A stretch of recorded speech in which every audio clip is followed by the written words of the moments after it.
I want to turn to the war between Israel and Hamas in Gaza. What is your view of this war? I think when you call it a war, you're doing a disservice to the people who are having their limbs blown off by some of the most advanced technical weaponry on the planet. It is a genocide and it is disgusting. And it doesn't matter which side of the political spectrum you fall on. When you observe a genocide in front of your very eyes, you should be disgusted. Which side is waging genocide? The Israelis are genociding the Palestinians, and you know it as well as everybody else does. I don't know that. Well, then it seems like your bosses are not allowing you to know it. What do you think of what Hamas did on October the 7th? Why are you starting the story in the middle, Piers? didn't. I just asked you about the wider war. I'm now asking you specifically about Hamas. I cannot professionally answer that question without talking about the context that led up to October 7th. Well, nothing, to my mind, justifies what happened on October the 7th. Nothing justifies what happened before October the 7th, Piers. This is the exact point. So you're talking to a man, I don't know what answer you expect from me, because let's forget the fact that I'm a Muslim. You're talking to a man who is fighting oppression to the best of his ability because he believes that the people in charge of the world are enslaving us all, to the point where I detriment my own life. I end up in a jail cell because I'm speaking against oppression. Then you're asking me what I would do if my family was blown to pieces. You're not in a jail. Hang on. You're asking me what I would do if another government came along and blew my family to pieces? You weren't put in a jail cell because of any oppression. Absolutely I was. No, you weren't. Of course you I were was. put in jail cell because you've been accused of serious sexual crimes. I would not have been accused if I was not monumentally successful in speaking the truth. Let me ask you again. It's a simple question. Some people can answer it straight away, including pro-Palestinians people I've had on my program. Many are very quick to say absolutely. Do you believe Hamas are a terror organization? And that's a very interesting question, but I think you're peddling asininities. Well, just answer the question.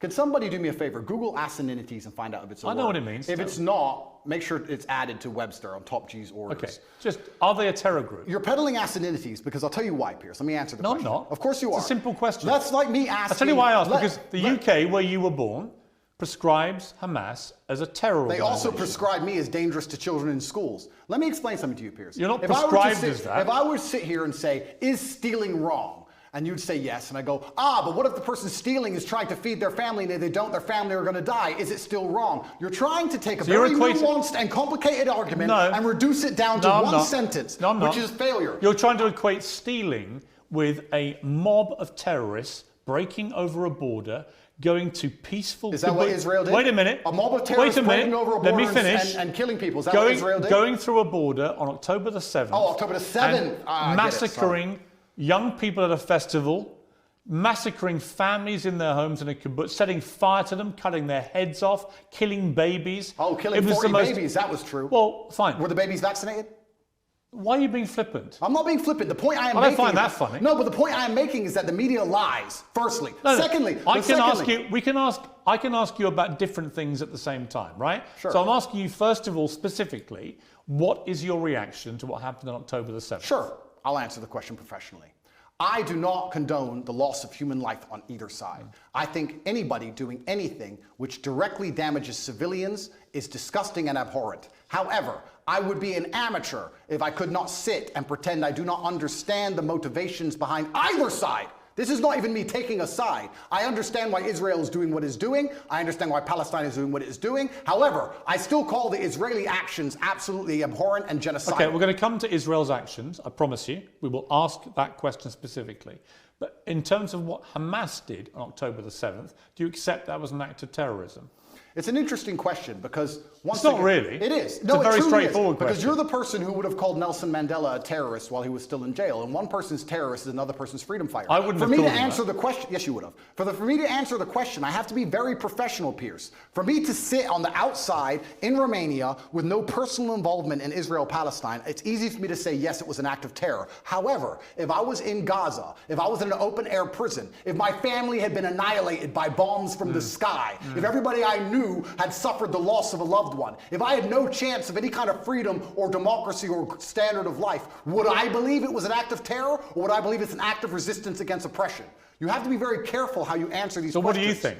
I think I understand what happens when you take people and put them in such an inhumane condition. For anybody to sit and say that you're going to take people and put them in absolutely inhumane conditions and give them no standard of life, and they're not allowed to ever fight back, or they are terrorists. But I can agree with you. Anyone who does that is an amateur. I can agree with you that the plight of the Palestinians for many decades has been absolutely shameful. So what did we think was going to happen, Piers? No, nothing justifies what happened on October the 7th. So what are they supposed to do? Nothing. So what are they supposed to do? That was an act of medieval barbaric terrorism. Nothing justifies it. Did they suffer acts of medieval? Did they suffer acts of medieval barbaric terrorism before that date? Yes. And it's unfortunately an eye for an eye in this world. I'm not condoning. I'm being a professional and answering to you why it happened. Give me one example of where Israel, without any provocation, went into, a specific question, went into Gaza and massacred 1,500 innocent people, cutting their heads off, taping and boasting about what they'd done back to their families in Israel, kidnapping Holocaust survivors, they wouldn't, of course, done that in their case, kidnapping old grandmothers and bringing them back to Israel, kidnapping babies, kidnapping children. When has Israel actually gone in and done something of the scale of October the 7th? There's literally endless examples of that. Give me one. In 2014, they were bombing civilians. You know what, Piers, let me tell you something. I'm not talking about what they were categorized as retaliation for rocket strikes, and there's an arguable point. As there is, for example, I'm vehemently against the expansion of the settlements on the West Bank. I think there are legitimate questions about the proportionality of Israel's response here. Yeah, but in terms of what Hamas perpetrated on October the 7th, there is no instance of Israel doing that to the people of Gaza. And you have to accept that. If you don't accept that, you're either deluded or you're deliberately not wanting to say the obvious, which is that was an act of terrorism, because you're concerned about upsetting people in Palestine. Is that the case? Let me go back to my first point when I said you're peddling asininities. The reason I said that is because to look at a situation, no matter how heinous, and to ignore all of the context and pretend that you do not understand why said situation happened Nothing justifies terrorism on that scale. Nothing. Is asinine. No, it's not. Because it's not about justification. Let me tell you why. Piers, it's not about justification. Let me tell you, it's about understanding the realities of the world. Let me tell you the reality of the world. Hamas came to power in 2005. Hamas's initial founding charter made it clear that they are for the eradication of Israel. And on October the 7th, they proved what that means is they will kill every Jew they can get their hands on. They are an existential threat to people in Israel and to Jewish people. And that is, I'm afraid, the purest personification of a terror group. I also think by doing what they did, as they have done since 2005, they weren't representing innocent Palestinian people in Gaza. Who are suffering now. They knew, yes, but Hamas knew when they did what they did that Israel would respond the way they did and that thousands of innocent Palestinians would get killed. They knew that, and they still did it. So my question for you is, why can't you, which is my position on this, is very straightforward. What Hamas did was an act of terror, an absolutely despicable act of terror, and should be called exactly what it is. And they are now demonstrably a terrorist group. That is why they were rightly prescribed that by the UK and America and other countries. And to try and pretend they're not makes you sound like Jeremy Corbyn. And I can't think of a worse insult to throw at you, right? I don't think me and Corbyn agree on that. But I also think there are legitimate questions to come about the way Israel's responded. We can come to that. But I just want to ask you one more time. Is what Hamas did on October the 7th an act of terrorism? I think, Piers, it is peddling asininities for you to pretend that enslaving people... You sound like Jeremy Corbyn. No, let me answer the question. 15 times he refused to answer the question. Let me answer the question. You're now up I'm to not about... refusing. You're now about 3 or 4. If you look... Are they a terror group or not?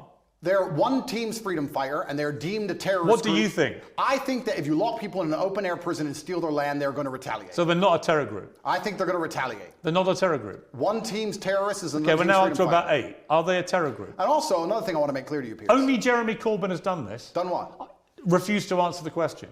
I think that what they are doing is seemingly deemed an act of terror by the people that the terror... Don't use weaselly words. They're not weaselly. Of course the Israelis think they're a terror group, and of course the Palestinians think they're freedom fighters. It's stupid that you're asking the question. Most of the civilized world thinks they're a terror group who committed an act of terrorism. It's not difficult. What they did was an act of terrorism. And I think that if Israel continues to conduct acts of terrorism on the Palestinian people, they're going to do nothing but strengthen the reaction. That's a different conversation I'm about to have with you about Israel's response. But before I get there, one more time, is Hamas a terror group who committed an act of terrorism?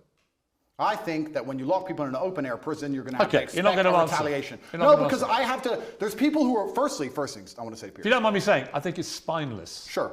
I do. That's fine. You sound like Jeremy Corbyn. Well, that is an insult. Did you see my interview with him? No. Right. 15 times last week, I asked him the same question. 15 times he prevaricated and wouldn't answer. Eventually, when someone does that enough times, you know what they really think. Okay. You don't think they're a terror group. Well, let me answer. You don't think they're a terror group. No, what I think is this. On certain Because I'd be scenarios, really curious what you think an act of terror is if it's not massacring 1,500 innocent people, It's not including Holocaust survivors, Piers. kidnapping babies, Piers. decapitating Piers. people, cutting their limbs Piers. off, raping women. Yeah, talk about missing limbs. We're going to talk about that when we talk about what We Israel are, have done. but So when we get there, it'll be in the context of you not admitting that was an act of terror. Well, let me answer the question for the final time. I am a realist.